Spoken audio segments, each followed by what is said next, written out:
has not been able to produce the way he did with the Texans. His QBR with Cleveland 26 points lower than it was in Houston, and he ranked 27th in QBR in 2023. He's also set to have a $64 million cap hit in 2024, which is the highest in the NFL. It's a piece of the story either way.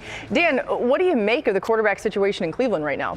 The Cleveland Browns came into this offseason in a weird spot with so many questions, and it was hard to know what to expect to come from it. But Andrew Berry stepped up to the plate and made a few big moves with very little to work with because of the Deshaun Watson contract. And in this video, I want to talk all about it. But before I begin, I would really appreciate it if you would drop a like and subscribe. It only takes 5 seconds, plus you can always change your mind. We are on the road to 20k subscribers, and with your support, I believe we can get there super fast. Alright, so let's talk about the guys Andrew Berry has brought in. First off, we gotta start with Jerry Jeudy, who was the headline of the offseason so far, and I think he is gonna be a great guy to pair up with Amari Cooper and the rest of the young receiving core. Last season in Denver, with a very poor offense, he put up just over 750 yards with 2 touchdowns and an average of 14 yards per catch. I had heard that the Browns were interested in me 2 years ago, Jeudy said. To hear that, and then to be here now, is exciting. It's surreal. I feel like I am wanted,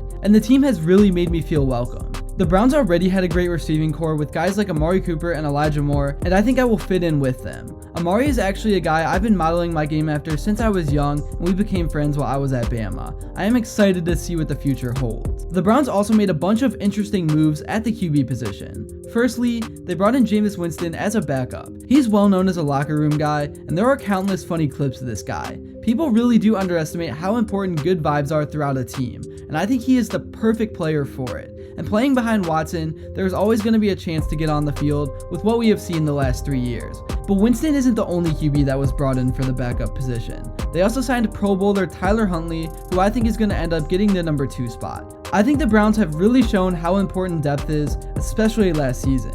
And so many teams get eliminated from contention when their QB goes down. Obviously, that's still going to be the case for this team because the future relies on Watson, but if he goes down again, at least they have something behind him and won't have to rely on a miracle Joe Flacco run like they did last year. Switching back over to the skill position players, another guy the Browns brought in is running back Nyheim Hines. With the way Nick Chubb went out last season, nothing is guaranteed in terms of his comeback. I think he's going to be back better than ever, but in the case that he isn't, I'm glad Andrew Berry took it seriously to get some depth behind him. But in this case, Hines is probably going to be a special teams guy. But they also signed D'Onta Foreman, who rushed for over 400 yards with 4 touchdowns last season. Also, one thing that isn't being talked about enough with the Browns is that they finally hired an actual offensive coordinator in Ken Dorsey, so now Kevin Stefanski can just coach. There were way too many times where he outthought himself in big situations. He definitely has a creative offensive mind, but it would be 3rd and 2, and he would run some long developing passing play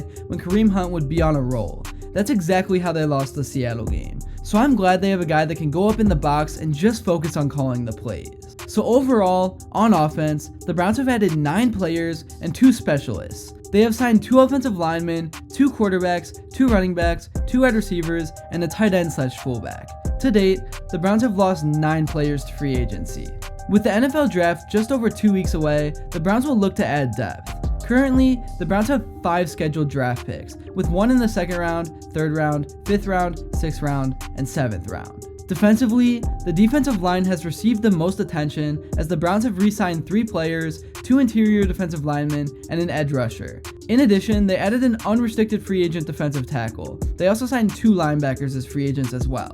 Also, some breaking news we all just found out that has nothing to do with the offseason, but is still something to keep an eye on, is that the Browns will no longer be going to Brazil. Instead, it will be the Packers. I don't really know how to feel about this as a Browns fan. I guess it doesn't really matter because the Eagles were the ones that would have had to use a home game for it, but this is just a big change from what we all expected. Anyways, getting back on topic, another recent move the Browns front office just made was committing to Greg Newsome's 5th year despite all the ongoing trade rumors. Newsome was a first-round pick of the Browns in 2021 and has had an interesting tenure in Cleveland. He's proven to be a solid option at cornerback, but has been outshined by Martin Emerson Jr., who has taken a larger role on the defense. The emergence of Emerson and the presence of Pro Bowler Denzel Ward has Newsome playing primarily in the slot. This is going to be a very fun season in Cleveland despite what everyone everyone on the outside is saying. And I truly do believe if Watson can stay healthy, that he's going to get back to being a top 15 to 10 QB in the league. I'm not saying he's ever going to be worth his contract, but I don't think the trade was a total fail. But I'm also an optimistic Browns fan, so we will have to see what happens. I just feel like this is one of the most dynamic offenses in the league overall, outside of the Houston Texans, who just got Diggs. They have an elite receiving group led by Cooper, who is a top 7, if not top 5 receiver in the league to me. He is just so consistent and always shows up. Then outside of that, you got David Njoku at tight end, who I expect to have a top 3 season in the league, and then you got an offensive line that could be number 1 in the league if they could, for the love of God, just stay somewhat healthy. And by midseason, you're going to get Nick Chubb back, who is still going to be a top 5 back in the league according to what I've heard. And defensively, things are going to be very similar with Jim Schwartz as the coordinator, and it's nice that most of the guys will already have a full season of him under their belts. It was so weird to see what happened to the defense in the first round of the playoffs last year in Houston, because it was so uncharacteristic of them. It was almost like they had no answers for anything CJ Stroud threw at them. And as much as I want to throw the corners and safeties under the bus, honestly, I think we should just credit CJ Stroud and the Texans' offensive scheme. They played confusing football and executed it perfectly. And the Browns also statistically did struggle a little bit in road games. They were just so dominant in the dog pound. And speaking of the dog pound, I'm sure you all have heard about the news of the Browns potentially moving their stadium over to Brook Park. So I'm very curious to hear what all of you guys think about that. I personally think it should stay in Cleveland, but the weather off the lake really does make things hard at times, and if you build a retractable dome, they could put the stadium to use in so many other ways. But anyways, overall, I think Andrew Berry has done a fantastic job of setting the Browns up for success in 2024